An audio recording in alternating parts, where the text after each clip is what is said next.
जैसा कि पिछले एपिसोड में हमने देखा था, युआन कोंगे जोंग से बचने के लिए वह दौड़कर भाग रही थी। जोंग ने देखा युआन कोंगे भाग रही हैं। वह कहता है कि अच्छा, तो आप अब भी भाग सकते हैं, आपके पास अभी भी कुछ पावर्स हैं। 3 दिन गुजर चुके थे, वह अब भी बिना खाए, बिना पिए और बिना सोए, बिना आराम किए वह भाग रही थी। सिर्फ दूसरी तरफ युआन कोंगे वह अब भी सोच रही थी कि जेंग यिक्सियान, अगर तुम अभी भी जिंदा होते तो कितना अच्छा होता। युआन कोंगे के पास में पावर्स तो थी, लेकिन वह बैटल एक्सपीरियंस उसके पास नहीं था। किसी तरह का फाइट की कोई बात होती, वह जेंग ही रहता जो कि आगे आया करता था। दूसरी तरफ जोंग उसके पीछे पीछे, वह जान रहा था कि वह कितनी देर तक जीवित रहेगी, उसकी पावर्स खत्म हो जाएगी। जब उसके पास में चलने फिरने की पावर्स नहीं रहेगी, तब वह अपने आप को डिफेंस नहीं कर पाएगी। जोंग उसे थकाने वाला था, वह थकाकर ही उसे मारना चाहता था। वह जान रहा था कि वह उसके पास में जब तक पावर्स रहेंगी, वह अपने आप को डिफेंस कर सकती है। वह जैसे ही थक कर बैठने वाली होती है, उसके सर के पास से एक अचानक से गोली आती है और वह तुरंत जाग जाती है। युआन कोंगे समझ चुकी थी कि अगर मैं यहाँ पे आराम करना चाहूंगी तो मैं कभी भी मारी जा सकती हूँ। वह खुद से कहती है, मुझे सोना नहीं है, मैं इस वक्त सो नहीं सकती। युआन कोंगे इस वक्त बहुत ज्यादा थक चुकी थी। वह होपलेस हो करके वह प्रेयर करना शुरू कर दी। वह बहुत ही ज्यादा थकने की वजह से वह फाइट बैक करने का उसके पास कोई ऑप्शन नहीं था। वह कहती है, गॉड, क्या मैं आपका सच्चा बिलीवर नहीं हूँ? वह कहती है, क्या गॉड, मैं आपका सच्चा भक्त नहीं हूँ? आप मुझे इस मुसीबत से निकलने के लिए मुझे राह क्यों नहीं दिखा रहे हैं, मुझे निर्देश क्यों नहीं दे रहे हैं? क्या मैंने कुछ गलत किया है? लेकिन मैं जो करती हूँ वह तो इस शुद्ध दुनिया बनाने के लिए करती हूँ, ताकि सारे लोग सुधर जाएं। दूसरी तरफ युआन कोंगे को एक तरह का इल्यूजन दिखाई दे रहा था। उसमें उसके माता पिता उसे कहते हैं, चलो हम लोगों के साथ स्वर्ग चले आओ। युआन कोंगे के नजर में शुद्धिकरण का एक प्रोसेस है, जो कि कोई अगर सिस्टम करता है उसका सिस्टम काट दिया जाए। उसे जेंग भी दिखाई दे रहा होता। जेंग उसे कहता है कि जल्दी उठो और जल्दी से चले आओ हम लोगों के पास, तुम्हें ज्यादा चिंता नहीं करना है, जल्दी उठो और आ जाओ मेरे पास। उसके मन में बहुत सारा रिग्रेट था। वह सोच रही थी कि जिससे मैं प्यार करती हूँ वह मारा गया है और हमारे माता पिता वे सभी मारे गए हैं। वैसे भी मुझे अब जिंदा रहने का कोई शौक भी नहीं है। ये कहते हुए वह जेंग की तरफ बढ़ती है और जेंग को गले से लगा लेती है। जीते जी तो नहीं, लेकिन मरने के बाद मैं उन सभी से मिल सकती हूँ। वह अपने जीने की इच्छा को छोड़ चुकी थी। वह जेंग को समझ करके उस पेड़ पे जाकर के लिपट जाती है। वह कहती है, जेंग, मैं बहुत ज्यादा थक चुकी हूँ और मुझे भूख भी लग रही है। युआन कोंगे उस पेड़ के साथ लिपट कर उसे नींद आने लगा। वह अब अपनी आंखों को बंद करने लगी। जोंग भी समझ चुका था अब इसकी पूरी तरीके से एनर्जी खत्म होने वाली है, अब मैं इसका चैप्टर क्लोज कर सकता हूँ। और जोंग अपना निशाना लगाता है और युआन कोंगे की तरफ शूट कर देता है। जोंग जानता था कि उसके सर को निशाना नहीं लगाना है, क्योंकि उसकी जितनी भी पावर है उसको एब्जॉर्ब करने के लिए उसके सर में निशाना लगाएंगे तो वह बर्बाद हो जाएगा। इसीलिए उसके सर के ठीक बगल में शूट करता है, ताकि उसे कोई नुकसान ना हो और ये पता चल जाए कि उसकी क्या कंडीशन है इस वक्त। और क्या पता वह कमजोर होने का नाटक कर रही हो और अचानक जब मैं उसके पास जाऊं तो वह मुझ पे अटैक कर दे। इसलिए उसे दूर से ही निशाना लगा करके मैं सतर्क हो करके उसके पास जा सकता हूं। जोंग उसके पास जाने से पहले एक बार कंफर्म करना चाहता था वह जीवित है या कोई नाटक कर रही है। इसलिए उसकी बॉडी में एक बुलेट फायर कर देता है, जो कि सीधे जा करके युआन कोंगे को लगता है। और फाइनली इतने लंबे समय के बाद युआन कोंगे का चैप्टर क्लोज हो जाता है और ज़ॉम्बीज का प्रॉब्लम खत्म हो गया और ज़ॉम्बीज का मेन मास्टरमाइंड युआन कोंगे मारा जा चुका है। एप्सिलॉन लेवल 5 का म्यूटेंट वह मारा गया। उसके पास बैटल एक्सपीरियंस की कमी थी। जोंग सोच रहा था, हालांकि मुझे पावरफुल बनने की कोई दिलचस्पी नहीं है, लेकिन अगर मैं पावरफुल नहीं बना तो लोग मुझे पीटेंगे और मुझे मार देंगे। इसलिए मुझे इस अपोकलिप्स की दुनिया में पावरफुल बनना ही होगा और सरवाइव करना ही होगा। वह युआन कोंगे के सर में हाथ रखता है। उसके शरीर में एक अजीब सी सेंसेशन, वह एक पावरफुल ऑरा, एक तरह का अलग एहसास, वह पावर उसके शरीर में जाते हुए उसे महसूस होता है। ये पावर जो कि अब तक की सबसे बेस्ट होने वाली है और इससे पहले इससे ज्यादा पावरफुल म्यूटेंट्स का पावर को एब्जॉर्ब करने का मौका नहीं मिला है। ये फर्स्ट टाइम है जबकि ऐसी पावर्स महसूस किया जा रहा है। उसकी आई एबिलिटी और भी ज्यादा इनहेंस होने लगी। उसकी आंखों में चमक और भी ज्यादा हो चुकी थी। जैसे जैसे उसका लेवल बढ़ता है उसकी आई टेक्निक और भी ज्यादा पावरफुल होते जाती है। उसके शरीर में एक जबरदस्त एनर्जी की तूफान आ गई। उसकी स्पेस एबिलिटी और भी उसके जितने पावर्स थे वे सभी बढ़ चुके थे। जबरदस्त पावर की वजह से वहाँ पे एक तेज रोशनी सी चमक रही थी और उसके डुअल डोर की पावर पहले से और भी ज्यादा इंप्रूव हो चुकी थी। वह उसी जगह पे बैठ जाता है और बैठने के बाद अपनी पावर्स को और भी बढ़िया तरीके से एब्जॉर्ब करना शुरू कर दिया। वह उस पावर को अपनी बॉडी में सर्कुलेट कर रहा था। तभी उसे एक न्यू एबिलिटी के बारे में समझ में आता है। वह उसे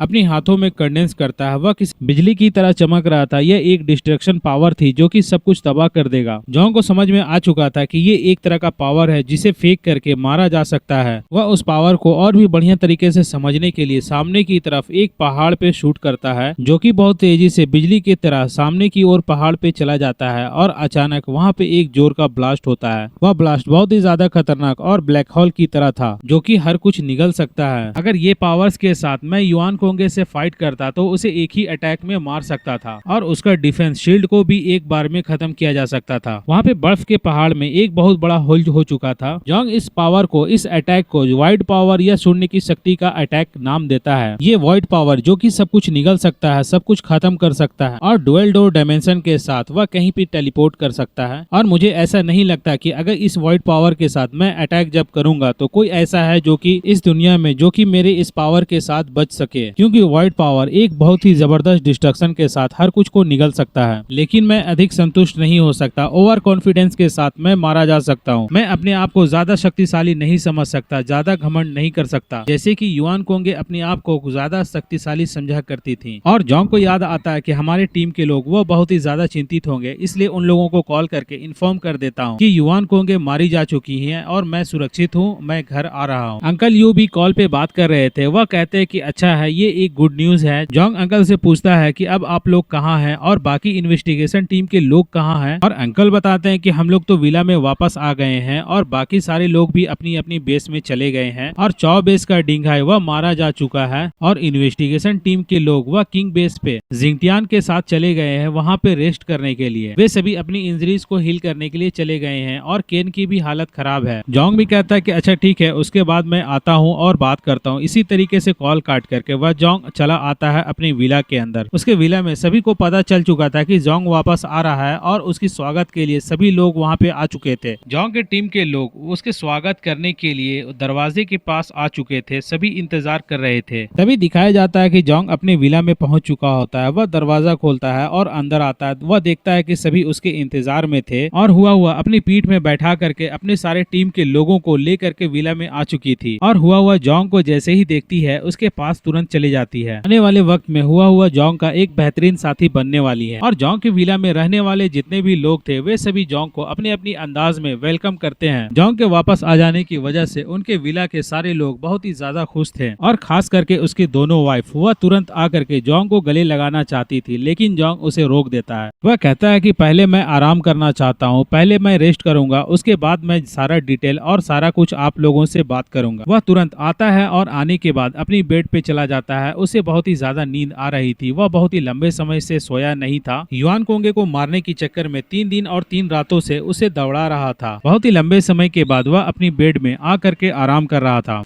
इससे आगे की स्टोरी और भी ज्यादा इंटरेस्टिंग होने वाली है। हमारे चैनल में बने रहें, लाइक करें, शेयर करें, सब्सक्राइब करें। अगर आप मुझसे कुछ कहना चाहते हैं तो कमेंट में कह सकते हैं, मैं आपका कमेंट पढ़ता हूं। इसी तरीके से हर 2 दिन में एक अपडेट वीडियो लाता रहता हूं। इस वीडियो को लास्ट तक देखने के लिए आपका शुक्रिया, धन्यवाद।